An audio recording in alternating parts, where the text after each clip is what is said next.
Um,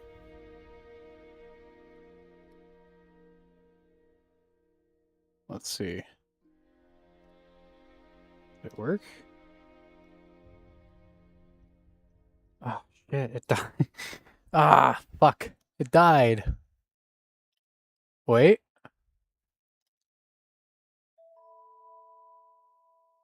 Okay. I think it's I think it's back.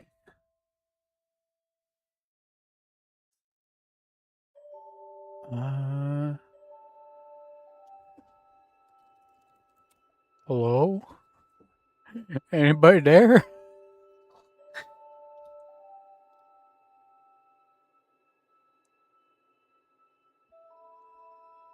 Uh well, that's a bad omen.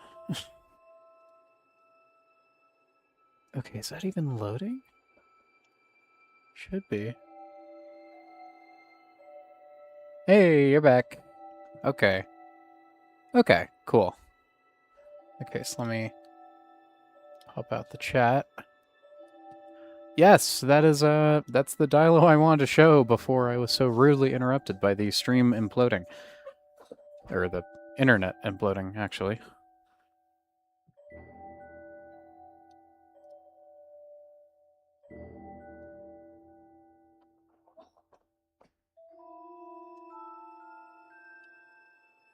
Uh, there we go. Yeah, so that's a dialo, in case you couldn't imagine. I think that's just the camera angle. The proportions should be roughly the same.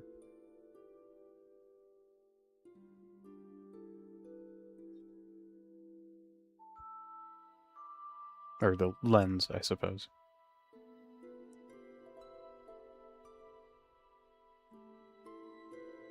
Yeah, again, I think that's just the...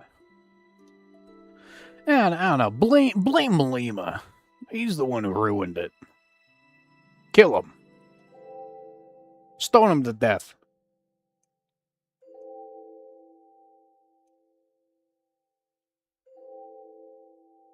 He deserves it. Get his ass.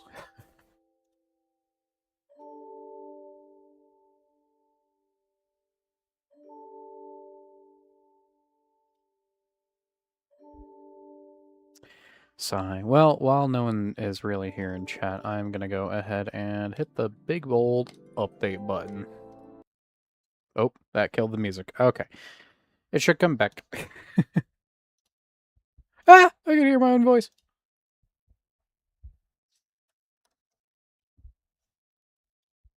Fix that. There we go. Okay, cool. Cool. Oh dear. Oh me, oh my. Hold on.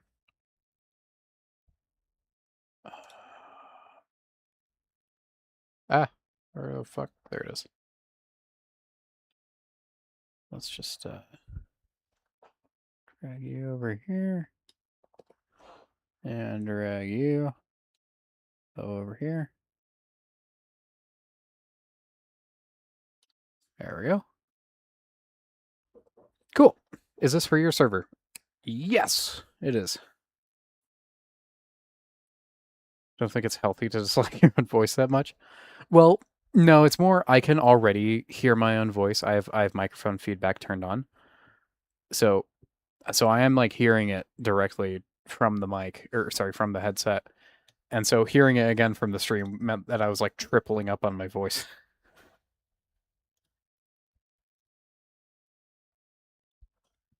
But yeah. Okay, this is obviously like super scuffed. It's pretty bad. I should make like a size chart though, now that I think about it. Do I have like an aisle size chart ready to go? I mean, I have my if I pull up GIMP here.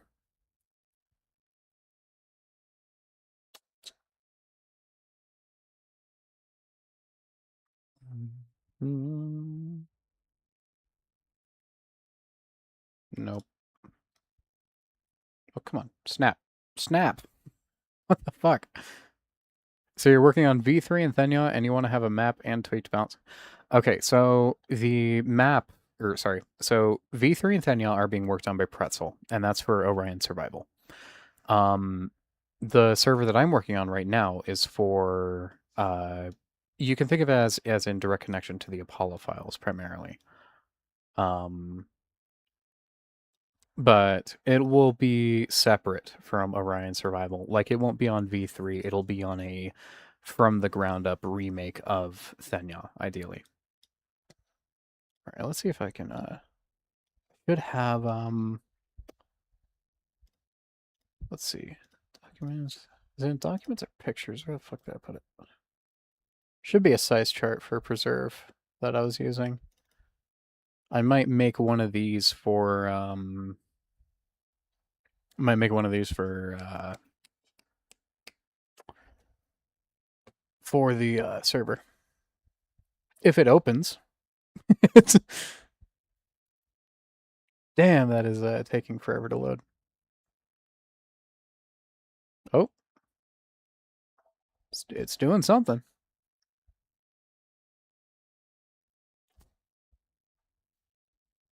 Come on. Hey, there we go. Ugh. Ugh. I'll probably end up using these same like roughly this same layout and stuff. Oh, wait, I think I overshot the image size. Go. And there we go. Oh, let's shrink that. Is bouncing going to be like more horror focused? Kinda, sorta. I want to. I kind of want to have my cake and eat it too. I want to have both the sort of like clutch factor and skill based outcomes to combat as like early Evrima, and while keeping the focus on a very, very quick time to kill, short fights, and ambushes from Legacy, which elevated the tension of fights and just existing constantly. And I want to encourage that even more through food balancing and having players be constantly looking for their next meal. But yeah. Speaking of Preserve, are you still planning to make that, or did you decide to make it an Isle mod? Though I guess it can be both. There are games that started as mods and became their own thing. I do kind of want to. I've already started pulling a lot of aspects from my Preserve like design approach and design documentation into the Isles modding project. However, ultimately, whether I make Preserve or not depends on the scope of the modding, whether that actually pans out and works, and also how limiting the Isle actually is. Because ultimately, yes, I would love to make my own game and control every aspect of it from the ground up. I'm just that sort of guy. I'm a fucking rabid game designer. You can't control me. You can't stop me. But I do want to make my own game, and I think that's going to happen later on down the line. It might not be in the form of Preserve exactly, but I do want to make it, or I do want to make a game. Using Apollo files as the launching off point would probably be ideal, but ultimately all of my effort is being focused onto the Isle right now. Like that's where all my design efforts going. That's where I'm trying to do whatever I can. I'm trying to bend the Isle into essentially a facsimile of Preserve. All right, bye-bye. See you later. I would love if Preserve as a full project could start as a mod, but as of right now, I have no intentions of making Preserve into a mod, as much as as much as Apollo Files is basically just like a mod that is resembling Preserve, if that makes sense. I'm explaining this so poorly. How do you guys even deal? How do you guys even deal with me? Jesus Christ. I am like insufferable. All right. But yeah, I'm going to be making a similar size chart to this for the aisle. In fact, I can probably just pull a lot of this template directly. Like the grass is, it looks pretty good. The human guy, I feel like he's fine. Oh, holy shit, I hate my scroll wheel. Um, gonna be using the pine trees. The juniper trees I can probably do away with. Um, the rocks in the background I'm gonna end up remaking or just outright removing and swapping with something else. I actually have an image that I have saved as a wallpaper that I used to love using. Unfortunately, I'm using an OLED monitor, so that wouldn't really that wouldn't really go too well. But let's see if I can pull it up here. Where the fuck is it?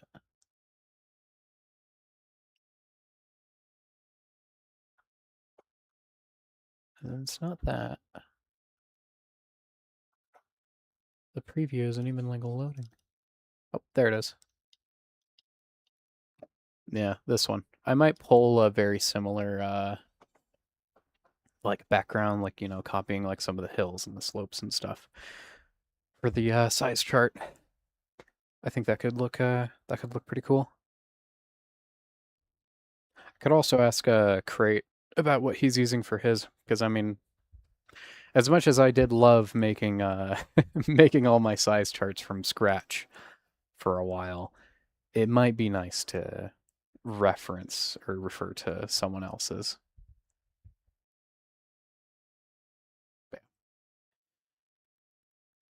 This is also a primary inspiration for the Thenial remake, actually.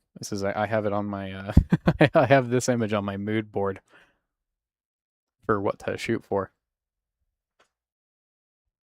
Having the distant horizons look something like this, like if you're standing up on a ledge and look out, this is what you'll see, ideally. Although obviously the map is a fair bit smaller than what this image is portraying, but I'd have to see.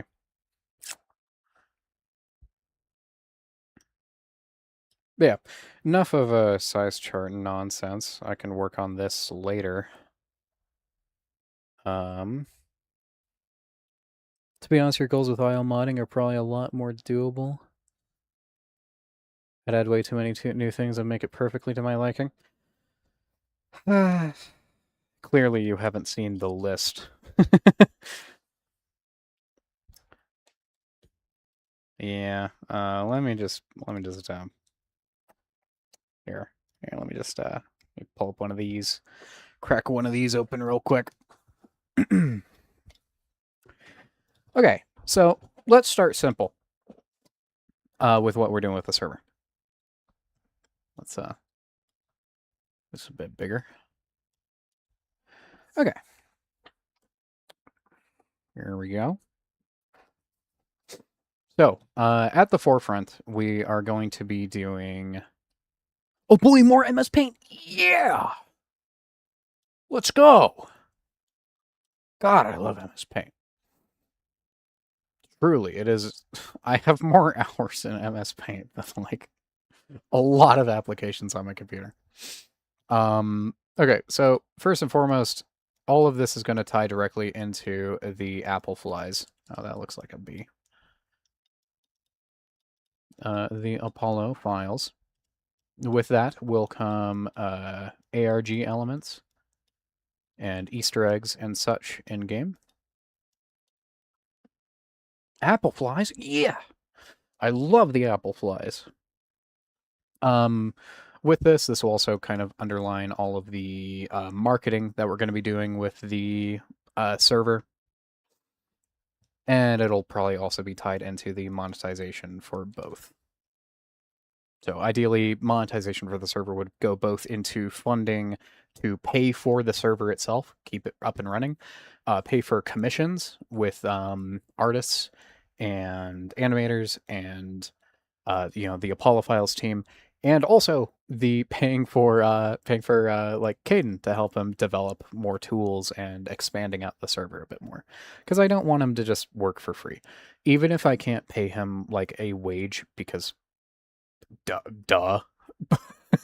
I do want to compensate them for the amount of work that would be required for this. Marketing's your favorite part? Yeah. Yeah. Let's see. Okay. All right, but as okay, so this is going to be connected to pretty much every single aspect of the server. It'll all go back to the apple flies. Wow, that is could do better. Yeah, sure. Um, okay. But the actual like core of the server is going to be built around player dependency. So a fully player dependent.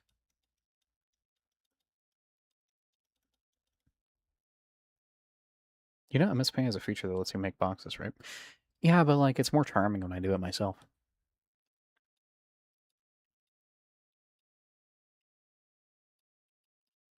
So as far as like the story of the server is concerned and like the lore implementation and the UI and everything like that, that will all be tied directly into Apollo files. But as for the actual design approach of the server, that's going to be entirely built around being a player dependent ecosystem. You know, having players need to kill for each meal they make, needing to constantly fend themselves off from you know, swaths of carnivores that want to eat them, and you know everything that this entails. And speaking of everything this entails, this obviously necessitates a different approach to balancing, more specifically, a different approach to food balancing. Yeah. So, yeah, with this comes uh, rebalance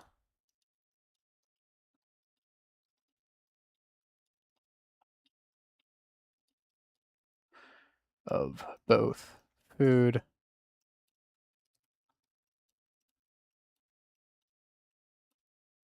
and combat.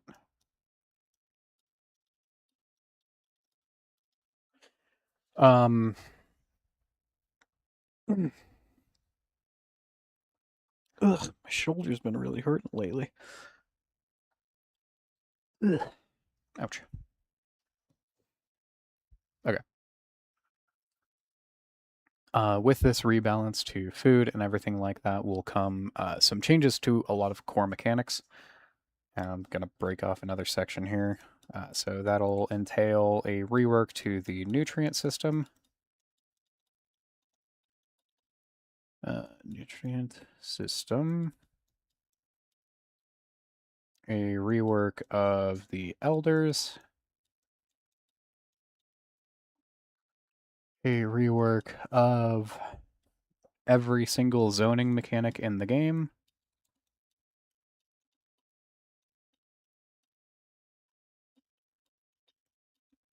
Next.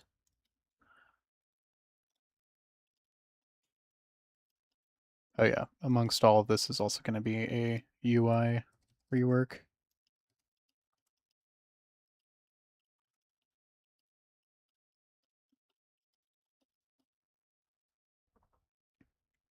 Really good at typing with typing with my mouse. I don't think I don't know if that's the right term for it though. Typing with the mouse. So yeah, with this comes some roster.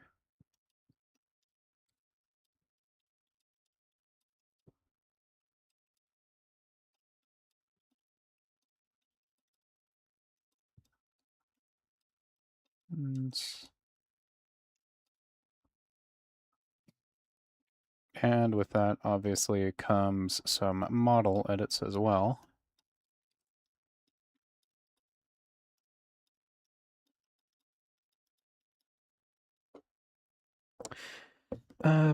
Boom.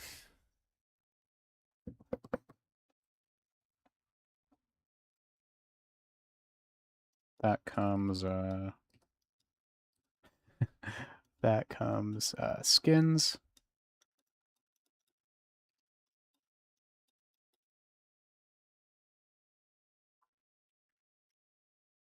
And ideally, we would also change the sounds. And yeah, skins and sounds. And the skins, we can monetize that part. So that's pretty cool.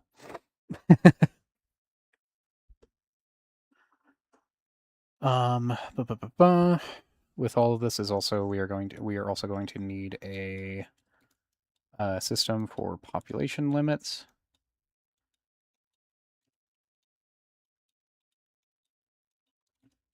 That was a terrible P.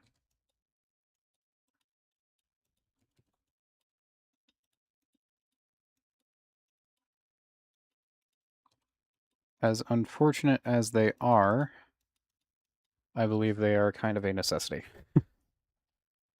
Have I taken my meds today?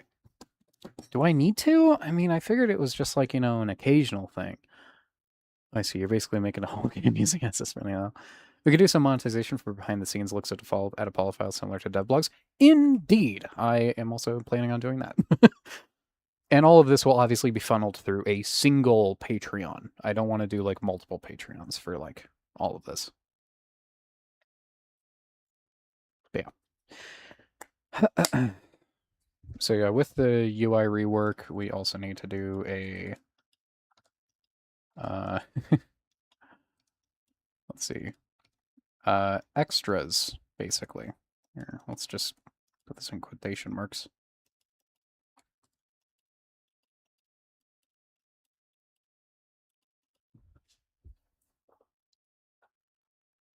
Yes, I am looking forward to not being broke. That sounds kind of nice actually. Oh, with sounds I would also love to, as an offshoot, do a revamp to the ambience. Oh my god, that is terrible. Wow. And music. Obviously, I would be commissioning them for that.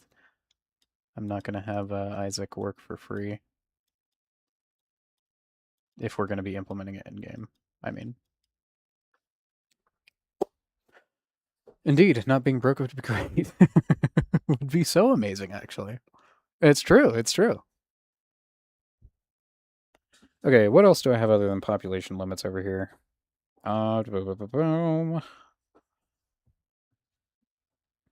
It's also going to need a rework to the grouping system.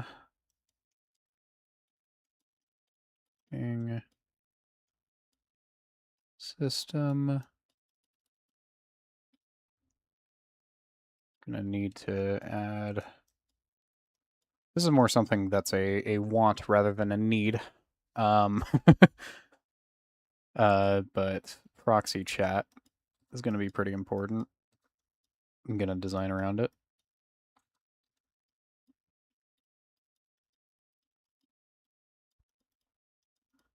Obviously, you can turn it off, because I would be insane if you couldn't.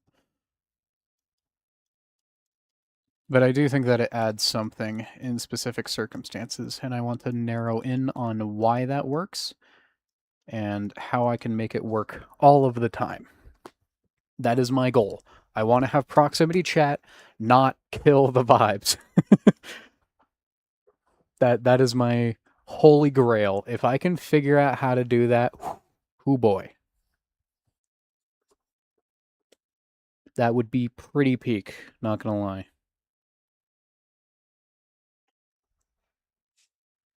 Oh, another system I would want to do is...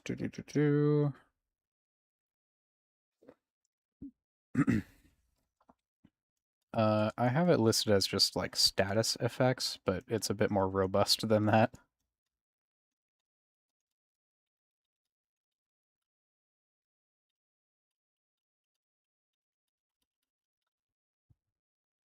You could potentially make it so that proxy chat has the same rule as fchat, make the dino make a noise. Indeed.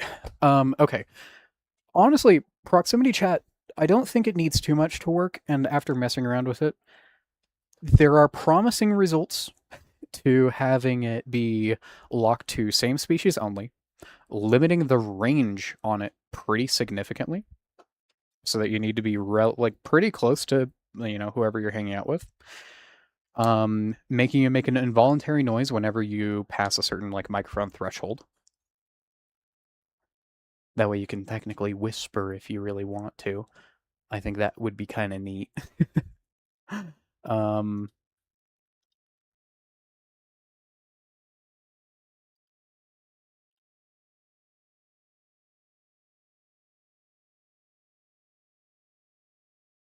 Stream ran away. Yeah. But yeah, making an involuntary call, fairly limited noise, fairly limited range, and same species only, because then it becomes something that you treat very delicately around interactions.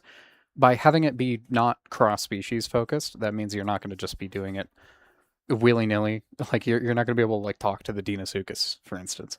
Um, although Dino obviously doesn't exist, but someone with a bad mic constantly screaming. Yeah, that's so funny though. I think that's funny. My main concern is that if I disincentivize people from using proximity chat, then the really, really fucking sweaty gamers are gonna just not use it. Or only use like push to talk. And just never, ever speak. Or like only use Discord. Which would suck. I gotta be real. That would suck. I would be I would be unhappy if that ended up happening. And ultimately, there's nothing I can do to stop that. But I do want to find some way to mitigate that, at least a little.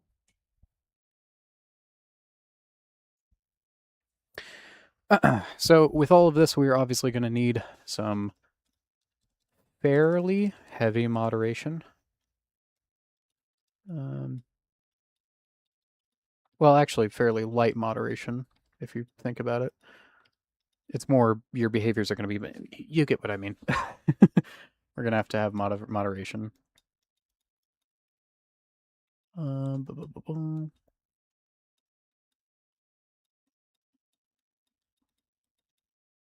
Moderation.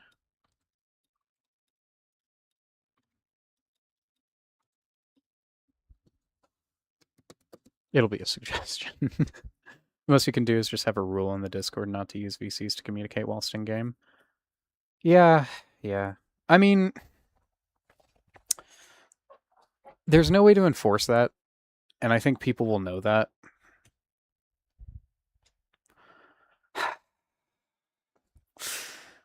But like, it feels so weird to just go, no, I don't know. It feels weird to say, hey, it's a rule. Don't hop in VC with the boys if you're all playing, together in game. Like having a rule, I guess that would that would get a lot of people to not like. I think that I'm thinking about like the average player. They would just go, oh, okay, I'll just use the proxy chat as intended. But like the people that I would really want to stop aren't gonna stop, you know? No, oh no, I completely agree. Discord is a stain. It does nothing but damage the overall experience to have coordinated groups in VCs together.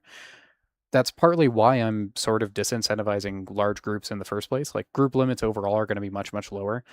I'm also okay. So to explain on the whole status effect thing, that is kind of where you're going to see some like comfort-esque mechanics. Like for instance, say you are a herbivore hanging around a rotting corpse, you'll get a status effect, like discomfort or something along those lines when you're near a corpse. And say you are like, for instance, I'm going to be making a Tyrannosaurus have a group of 3, like a group limit of 3, but it'll really just be a group limit of 2. So 2 will be like the intended group limit. But if you go to 3, you'll get a status effect. you'll get a status effect that says like at capacity or crowded, and then you're all gonna get a funny little status debuff. Drink too much cola, need to use the bathroom. We'll be back in a bit. Okay. Yeah. Ugh. Obviously, that would apply based on proximity as well. That way, you can't just exploit it by, having one person leave group but still like be hanging around with you. And obviously, this would be very helpful if by having it like where like the overcrowded cannot apply if one of your group members or like a certain number of your group members is below a certain like weight threshold. That way, say you have like, two adult Rexes and a like a fairly large juvie, it wouldn't kick in. It wouldn't kick in until they hit sub, in which they would be expected to break off and do their own thing. But yeah, quite shrimple, really. Do I have a? No, I do not. Okay. But yeah, so stuff like that will hopefully disincentivize certain behaviors or encourage certain other behaviors. Like we could give buffs out as well. But status effects would just be like that'd also be our like effective one-stop shop for giving you a debuff. Like say you're low on nutrients, we can then use the status effect system to give you a certain trait.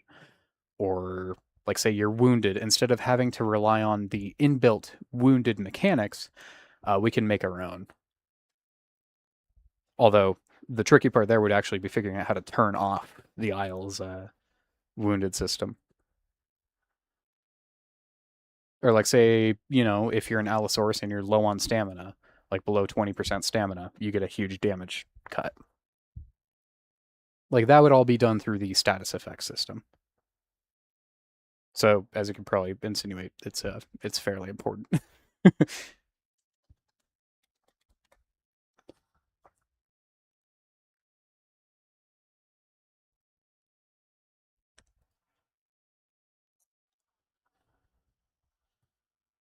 Hmm.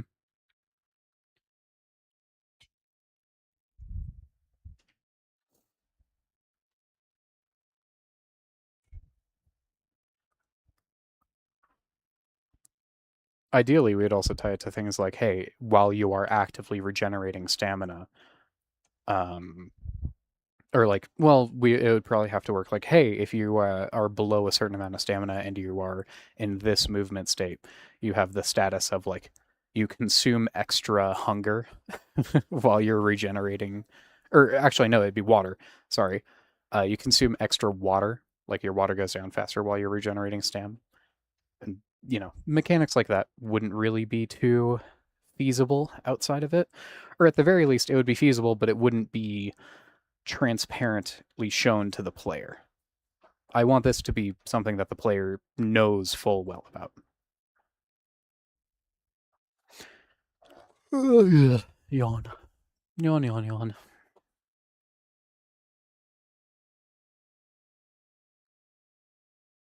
Hmm. With a lot of like the UI rework, I also want to do things like having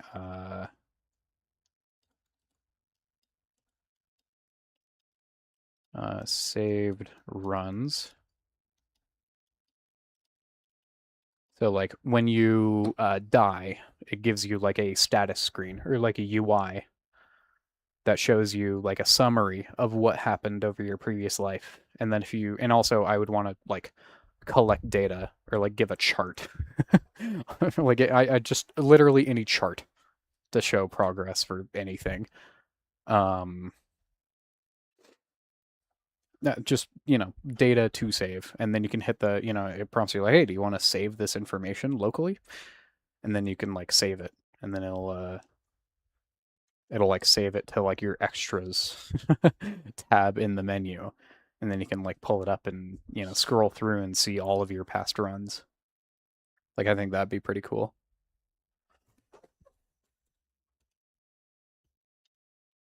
I didn't realize I forgot to do the end. I'm going through my list here, and a lot of it is just like general notes, like mainly around like designing Thenya, like how to change the weather system, uh, the specifics for the zoning system. Oh, that reminds me. Save slots. This might be touchy, but I want to do save slots on the server. I think the main thing to set this apart versus other servers and their save systems is one, I want to bind it all directly into the game. Like all directly into the game's UI. There shouldn't be any point where you have to interact with a Discord bot to save a creature or to dock a creature. Also, I want to have very strict rules for it.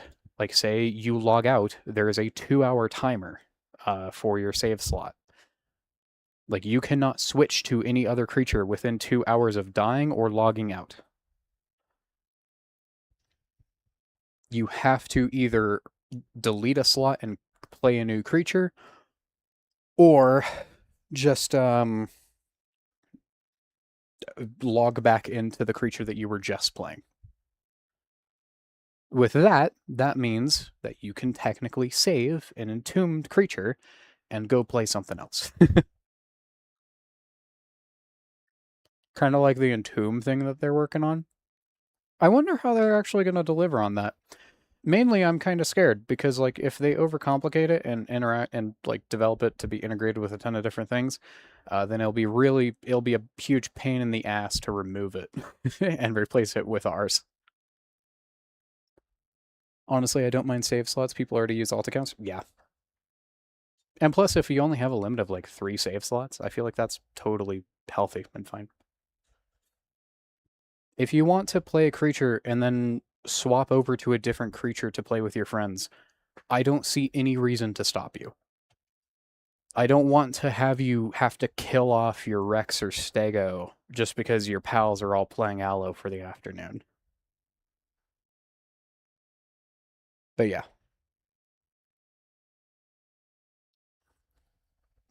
Oh god, did my ping just... No, it's just YouTube being YouTube. Okay, great. Cool.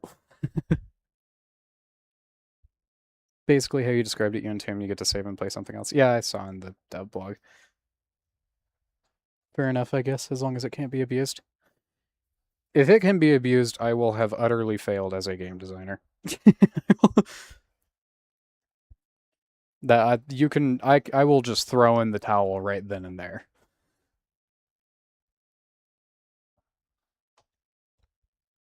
Oh, yeah. Another thing is the save slot system will interact directly with the zoning mechanics. Like for instance, say you log in to your save slot, like you activate a save slot and you spawn in as like a 10 you had saved, it'll teleport you to your zone. Like you won't wake up where you logged out. You'll wake up where like assuming more than like 2 hours have passed. You'll wake up wherever your current zone is. It'll run you through the spawn process of selecting a zone for you.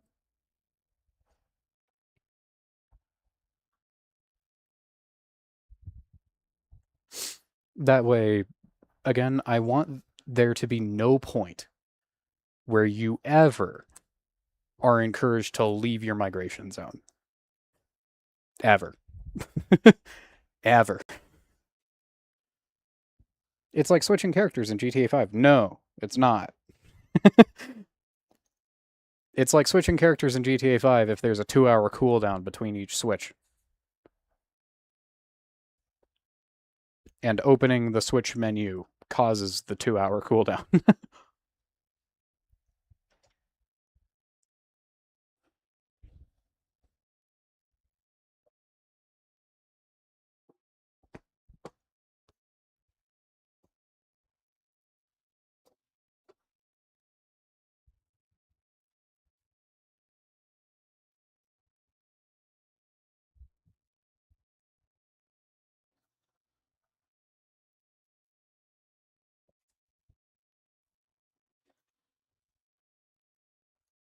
So like whenever you leave the server, whenever you crash from the server, whenever the game detects that you like have left at all, then it'll kickstart that 2 hour timer.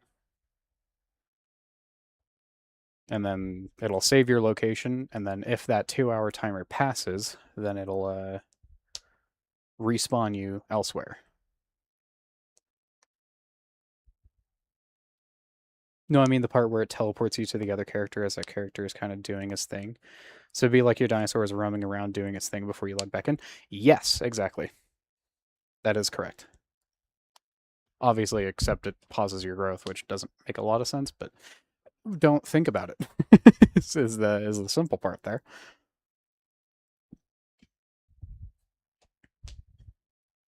But yeah.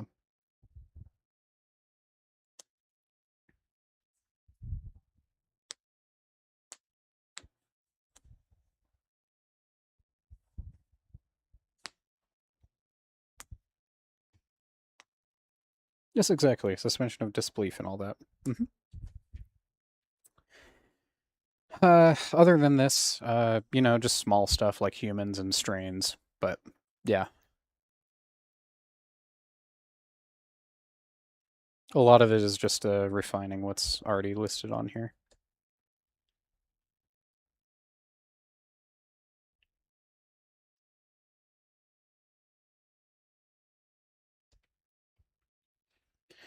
I mean, of course, there's also things like I want to do like a health or armor system like rework.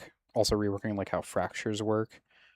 I want to redesign mutations from scratch and elders to coincide with strains. I want to rework pounce from the ground up. I want to reanimate some creatures. Um,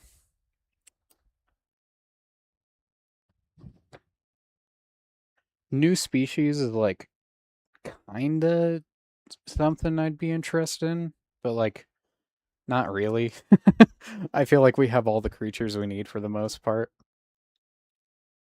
I wish fractures had levels to it. I completely agree, and that's why I'm saying that we should probably try and rework it and then integrate it into the status effect system. Like light fractures, heavy fractures, completely shaped is a completely snap bone. Yeah, change like the healing process and all that for all of it as well. Obviously, then we'd also expand into Velata. I'd love to rework wind and scent. Change like the VFX around like footsteps and stuff would also be pretty nice. And blood. Blood, I really want to change the VFX on that. Yeah, feathers would also be very nice. Like having feathered creatures be feathered. And also doing stuff like maybe giving Omniraptor feathers as well. Yeah, it'd heal from the heavier stages to the lighter stages instead of just disappearing. Mm-hmm.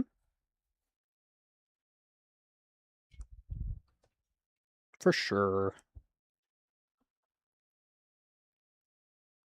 Honestly, if we can't like significantly change how bleed works, we could also try and redevelop the bleed system through the status effect system.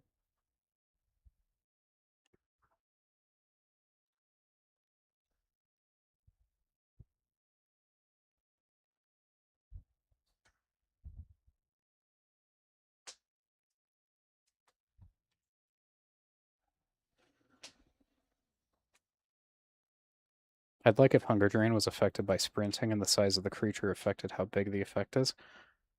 Um,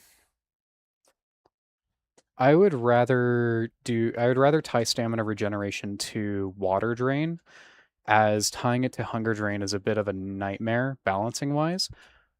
Like I want to be able to balance around with assurance where each creature is going to be and how many meals they have to eat and of what size. Like I want that fine control, and having stuff modify food drain unless it's like an elder perk or like an elder mutation to reduce it, then no, I wouldn't really want to touch that too much. Or do creatures burn more food when they run and stuff? That's actually kind of the opposite of what you'd think. So how Kleiber's law works, which is like a real world, phenomenon. The larger a creature is, the more energy efficient they become. So technically, in order to regenerate an equivalent amount of stamina, these smaller creatures would actually be significantly worse off than the larger ones.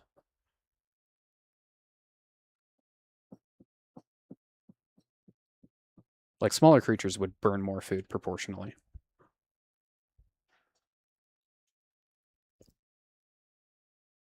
Funny how that works, right? You'd think it would be the opposite.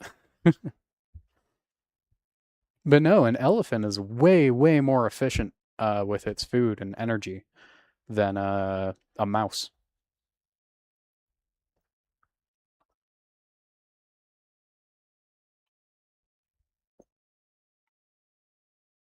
Uh-huh. No, once I heard that, I went, oh my God, I can use realism as the excuse for some of my balancing decisions. It's so peak.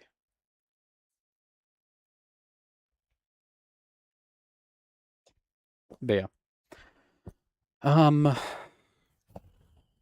a lot of this kind of ignores the map creation side of things, which is going to be a very important part of it. But this is kind of the long and short of it. We got to rework the nutrient system, rework the elders, rework zoning mechanics, or implement population limits, implement status effects, save runs, rework the grouping system, implement proximity chat, have server moderation, save slots. With this comes a mutation rework.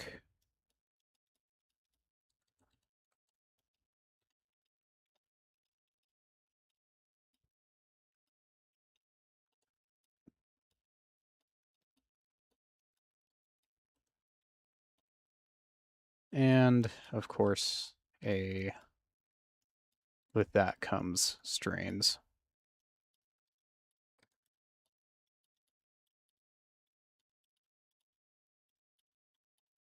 So how the mutation rework is going to work, like actually, is so we've got, this UI here.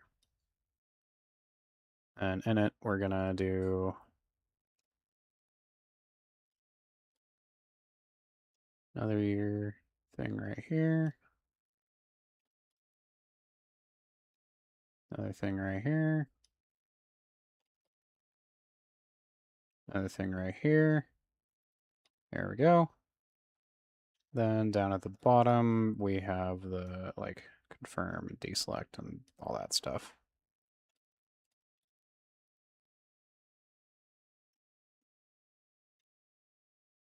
This is just a loose outline, not the actual, like, probably what it would look like.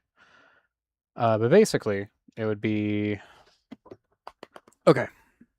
I ruined the charm, yeah. Okay. So we could probably do this cool thing where you have like a DNA helix just going down like, wow. That looks like ass. Time to take the time and do it right. Wow, that also looks pretty bad. Well, I'll just go over it one more time.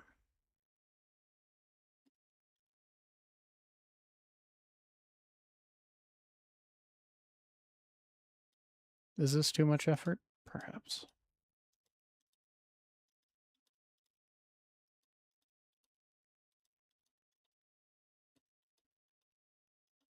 Ooh, Half-Life soundtrack. But basically, I'm concerned for whoever's DNA strands this belongs to. It's yours! You have the concerning DNA. And then we would have the mutation slots. So these would probably be like hexagons, like this, like here, and then it would just go down like this. Then you just repeat that back and forth all the way down. But in this case, I'm just gonna use squares because I'm lazy.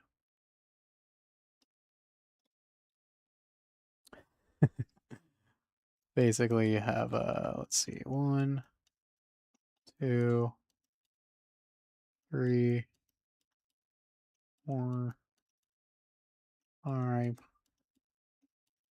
6, 7, 8, 9, and 10. So you'd have 10 mutation slots, and then over here you'd be presented with like the list of mutations. And they'd be in like these cool little boxes with like logos and stuff. Oh my gosh. Oh god. No, make it stop. Make it stop. Make it stop. Zoom out, please. Fuck. Nope. That's oh my god. I'm in pain. Okay. Jesus Christ. What is yeah. So you'd probably get like all these like cool little windows and stuff to explain each mutation.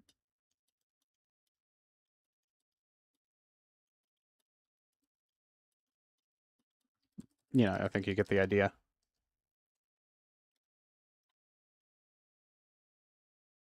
And then you would pick from, you know, of those slots, you would choose your mutation, and then different mutations consume a different number of slots. So, like, you know, one might be like a 3-slot mutation. And that would be like a pretty significant change. One might be like a 1-slot mutation, and then you grab like 2 of those to get more bang for your buck. And you got like a 2-slot one. And you got like another 3-slot one. You know, to have some differentiation to distinguish between like the different quality or impact of certain mutations. Like, you know, a really significant change to your play style is going to come with like a 4, even like a 5-slot mutation. And you would unlock these slots as you grow. Like when you first spawn in, you would have 2 slots for your mutation. And then you would just kind of unlock them every. Actually, no. Starting at 25, you could have them unlock at every 5% up until 50%. Or sorry, up until 75%. Because then that would be 10 slots. What about the meta mutations? What's going to happen to them? Have their effects tweaked or values tweaked or just yeeted? Uh, if possible, I would love to rework or adjust certain mutations, rather than outright removing them. But in the worst case, if we do have to remove them, we'll just remove them. Most likely, with a system like this, we can make something like tactile consume like 4 slots. That way you are encouraged to ration the rest of your slots. Like you could choose like, you know, 2 massive heavy hitter mutations, but you would miss out on the advantages of like tons of others. But yeah,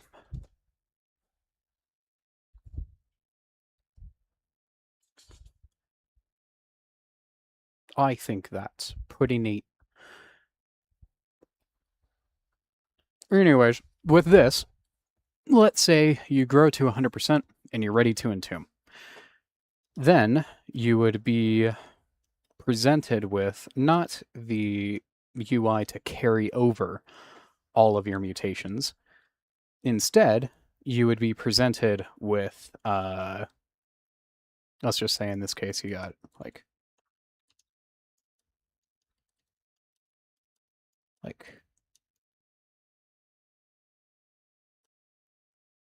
wait,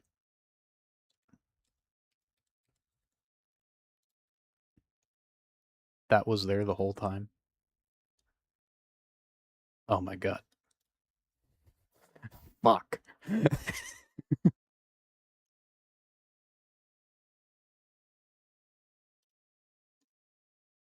Okay, well, this makes it a lot easier, but it also makes me kind of sad.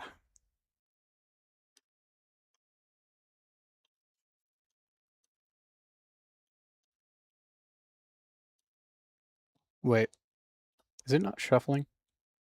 It's not shuffling. Fuck, hold on. Alright. I didn't know that they were there. Whoops.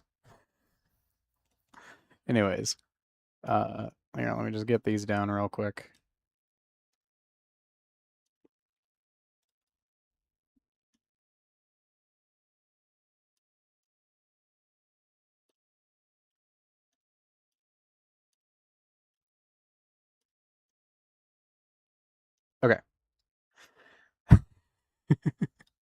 Okay. Anyways, you're presented with a UI that's more like this when you entomb.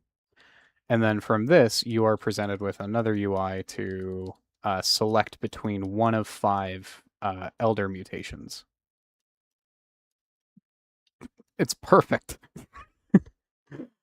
And basically, when you entomb, you pick one, or you can pick any of them. And no matter what, you'll always get all 5 by the end of it. It's just which order you get them in. That's up to you. So, like, say you pick this one, then it would fill this slot on your next run. And then you entomb again, you could fill another slot. And then another slot. And then another slot. And then another slot. And they grow in power incrementally, like very, very slightly. Like by the end of it, you might get might be able to squeeze a 5-10% increase out of it. And that would apply to these as well. Like these would also get slightly stronger. Just not to the same extent as they are in the current game. And then once you entomb the 6th time, like, whatever this beautiful 6th slot would be, instead of that, you become a strain. Like this is just how you become a strain. Pretty simple. Like not even like you don't have to complete any arbitrary requirements. You don't gotta do anything like that. You don't have to kill a certain number of people. You don't have to do anything. You just kind of entomb again, and then hey, would you look at that? I'm a freak of nature. Can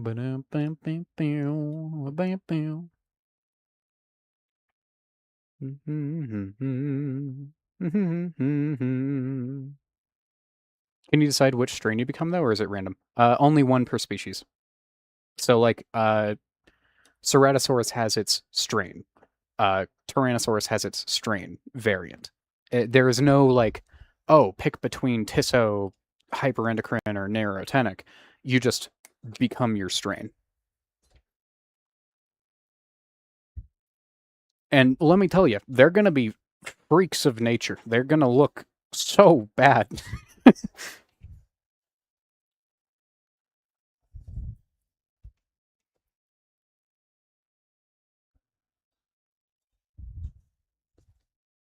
But yeah.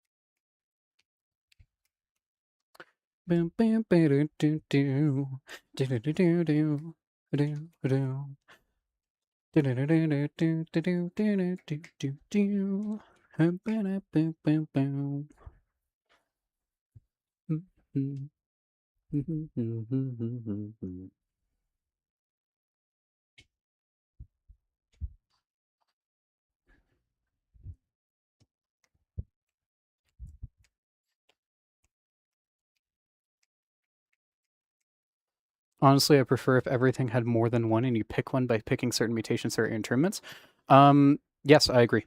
Uh, I would also do a system like where, say, one is, certain mutations, like one's defensive, one's survival focused, and then one's like aggressive. And then, like, if you choose primarily aggressive mutations, then you become a Tisso strain. If you choose primarily defensive mutations, you become a hyper strain. And then if you choose primarily survival focused ones, you become like a neuro strain. Something like that. I would love to go that direction, but that would kind of triple the amount of work that we would need to do per species. And I don't even know how hard it's going to be to do one strain, let alone, 3 for each carnivore. And some herbivores. The main advantage of a single strain system, or like just having one strain per species, is it allows us to be much more controlling as to a lot more controlling as to what they will become, like what artistic vision they're going to prescribe to. And it allows us to make like herbivores into strains, whereas that would kind of be pretty tricky if we had to make accommodations for the different strain types for each of them. Plus, with it being like an expected part of like the capstone of your species, then yeah, it would yeah, I would want to have a very specific look and feel for each of them. Like hypermetabolic mutation increases your damage the hungrier you are, which makes you more lean towards hyperendocrine. Yes, I agree. Oh, and I didn't mention this, but um I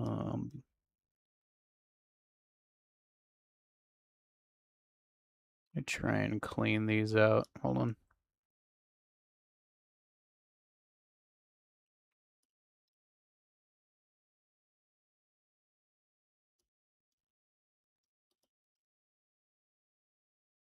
Who in their right mind made right click the undo button? Okay. Once you fill all 5 slots with your elder mutations and you're on your 6th life and you become your strain and you eventually die as a strain, then your progress is reset and you go back to square one in terms of elder mutations. And with the server wipes, with you only being able to take one species with you across the wipe, then most likely you're only ever going to be shooting for one at a time, unless you like truly no life the game. It's probably going to be pretty hard to get strains with just the time investment alone. What are some ideas for the elder mutations? Oh, the elder mutations is actually where you're going to see just general stat adjustments. Like, obviously, we can set this on a per species basis. At least I hope so. Um, but this is where you would see something like 10% reduced hunger drain, or 10% reduced water drain, or say like you can eat like one tier higher of corpses, or you can like augment what types of plants you prefer, or uh, you have a little bit more stamina, or your stamina regenerates slightly faster. General changes to how your character works that is just like a overall quality of life.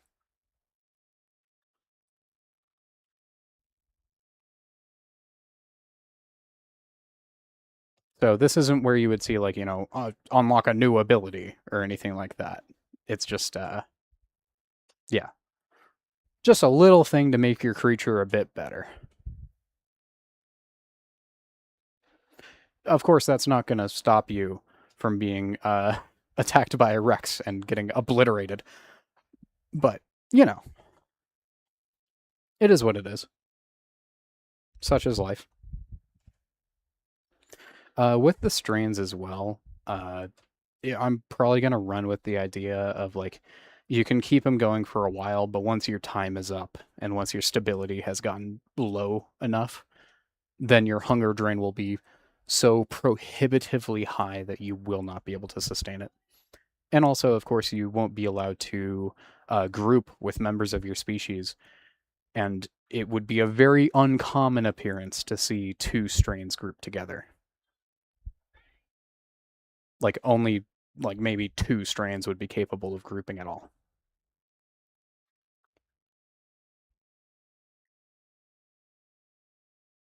And of course, the strains wouldn't be allowed to nest. They wouldn't be allowed to entomb, nothing like that.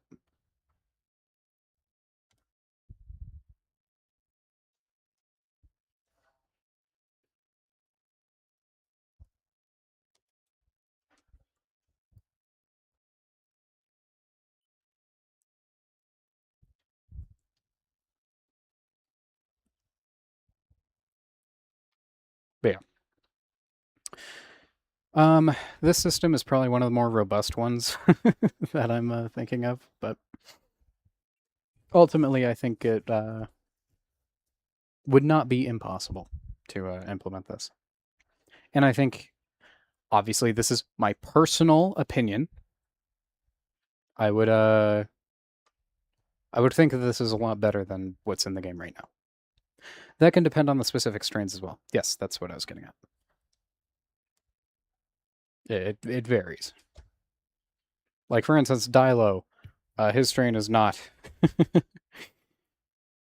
he's not going to be able to group at all.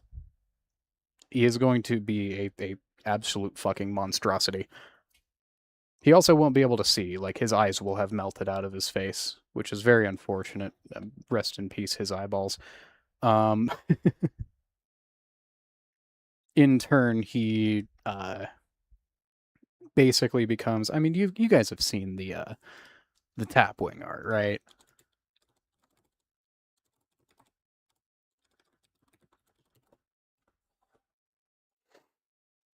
Oh, come on. There he is.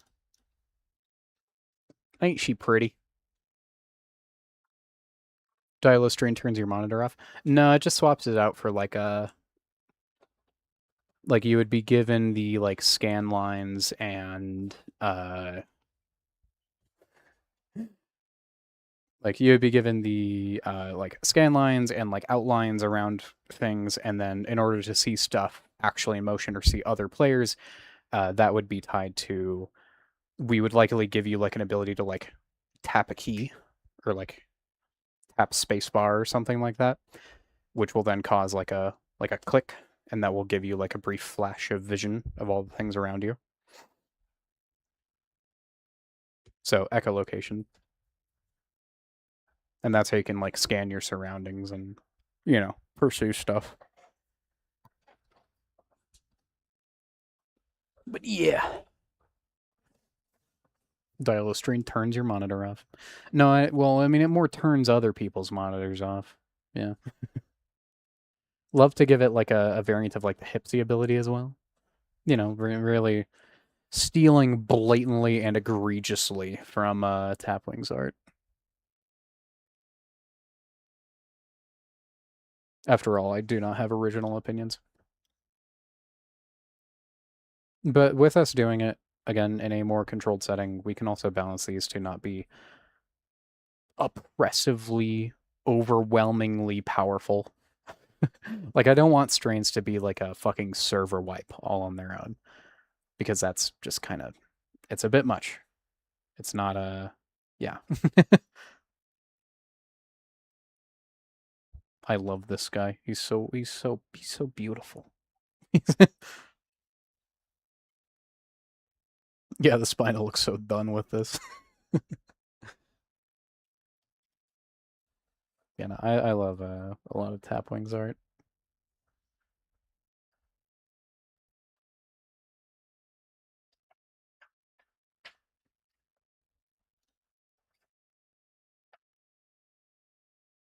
Such a cool looking creature with its mouth. Like the Tisso Giga.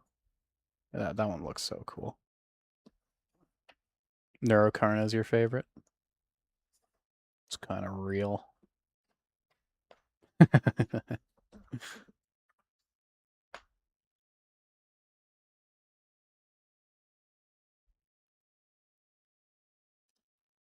Whoa, Indowaptor.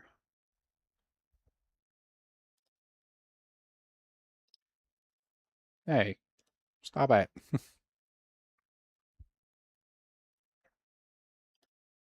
Stop it. Stop.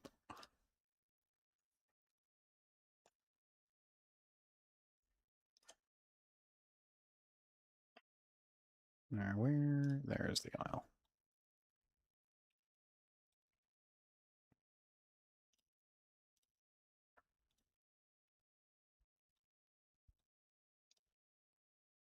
Fuck off. I'm not making an account.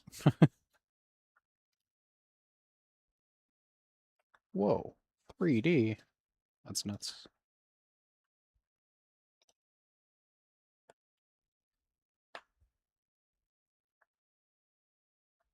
I love the version where the top of the head like opens up. That's so cool.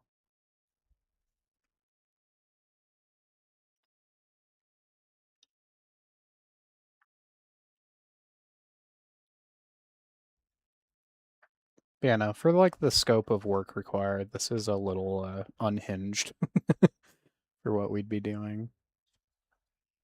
But it's still, you know, it's a beautiful pipe dream.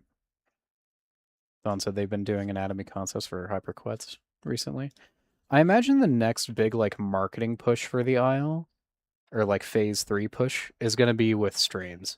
Like that's where we're gonna see a big another like huge amount of like, because like I mean when humans started being a thing, that was like a huge push. When the gateway was a thing, that was a huge push. But since we don't have any like real core like core mechanics, that'll be phase 4. Yeah, probably.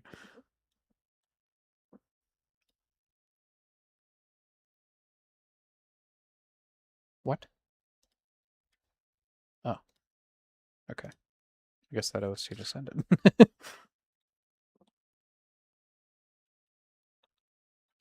Yeah, the Karnos is really cool, I gotta admit. Hyper Anki is totally gonna be, I mean, no doubt. It's gonna be the fucking huge guy.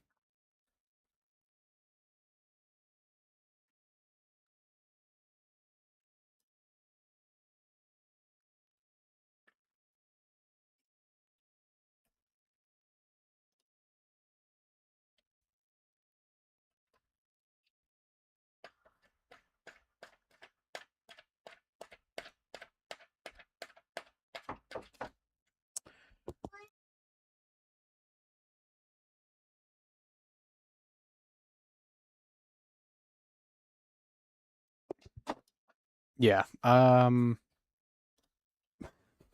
he's so cool looking.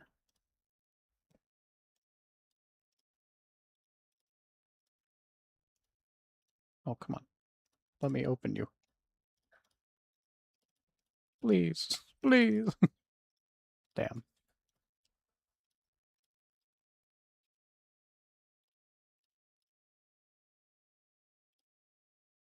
I do love him. He's this is a very cool design. Especially with like the clear skin. Of which we will be shamelessly stealing.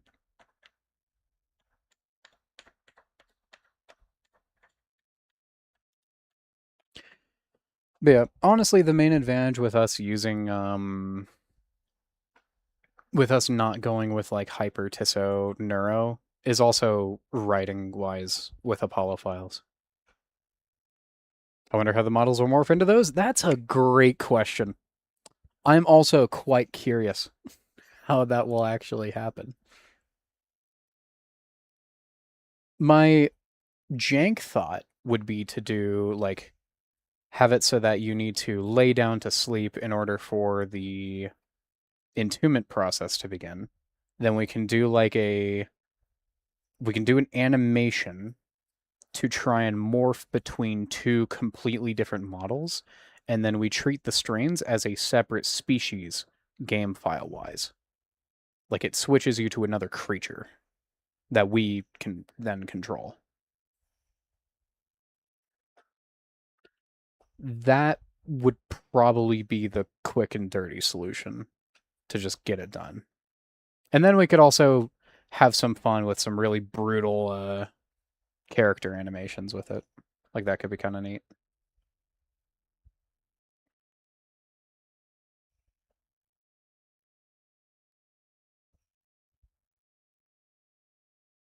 Ooh, then we could lock the strains behind the Patreon, the paywall. Oh my god. It all comes together. It's genius. What do you think? I think that's a great idea. What do you guys think? Yeah, that would be neat. I agree. I agree. Locking it behind a paywall, that would be very neat. Mm-hmm, mm-hmm. Yeah, because like they're paying to get full access for the stuff. If they haven't paid, then when they entomb for the sixth time, they just die. They just drop dead, and then they get reset. We could then hit them with a prompt like saying, asset not qualified for mutation, and then we drop a link to the Patreon in the chat. Yeah. Now we're cooking.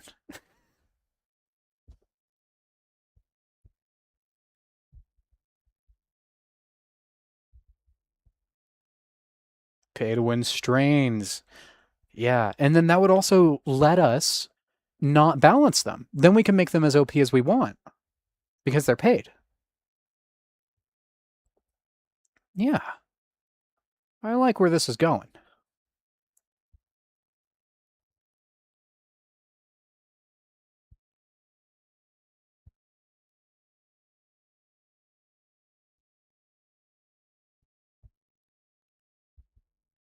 You're not falling into this trap. Oh. Nuclear Muffin thinks it's a good idea, though.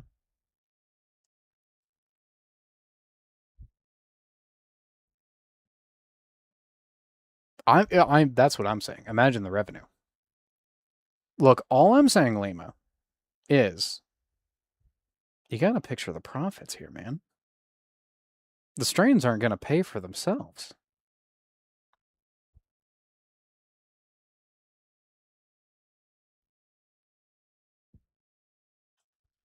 You also, one must consider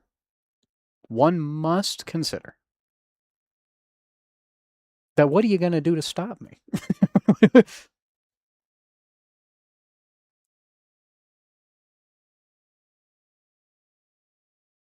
I mean, yeah, they would pay for themselves. For real.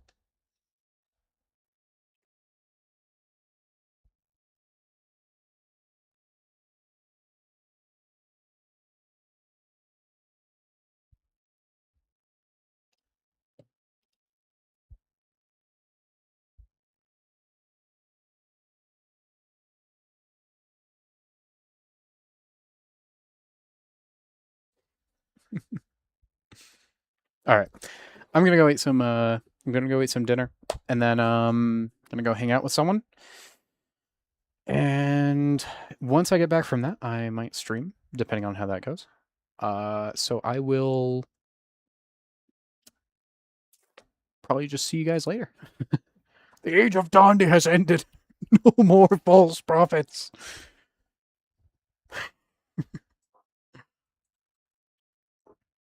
All right. See you guys later. Love.